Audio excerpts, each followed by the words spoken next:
આગળ નજર રાજકોટ પર કરીએ। રાજકોટના ગોંડલમાં મગફળી ખરીદીને લઈને બબાલ થઈ છે। મગફળી ખરીદ કેન્દ્ર પર ભ્રષ્ટાચારના આક્ષેપ લગાવવામાં આવ્યા। 35.8 કિલોની જગ્યાએ 36.2 કિલો મગફળી લેવામાં આવતી હોવાના આક્ષેપ કરાયા છે। ખેડૂત વિમલ સોરઠિયાને માર્યા હોવાના પણ આક્ષેપ કરવામાં આવ્યા।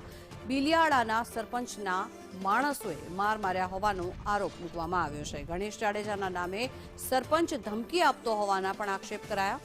ત્યારે સરપંચ સામે પોલીસ ફરિયાદ ન લેતા હોવાના પણ આક્ષેપ કરવામાં આવ્યા છે। આ સમગ્ર મામલો જે સામે આવ્યો, જો કે સરપંચના માણસોએ માર્યા હોવાના આરોપ કરાયા છે।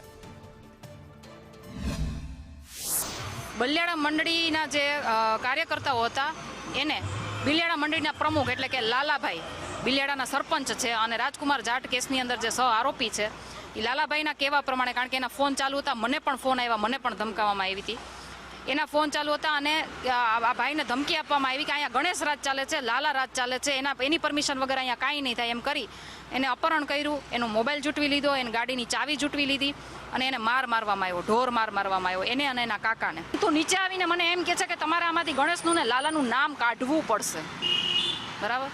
પોલીસ તંત્ર અમને એમ કહે છે કે આ નામ કાઢવું પડશે, કે તમે આ કે ખોટું લખાવો છો, એટલે ભાઈ એ તપાસનો વિસ્તાર। ધમકી એવું હતું કે મગફળી બિલિયાળા છે ને મગફળીનું કોઈ જોખવાનું હાલતું હતું અને ત્યાંથી મને ફોન આવ્યો કે અહીંયા મગફળીમાં કડદાકાંડ થાય છે, 35 કિલો 800 ગ્રામ લેવાય છે, એની જગ્યાએ 36 કિલો ને 200 ગ્રામ જેવું લેશે।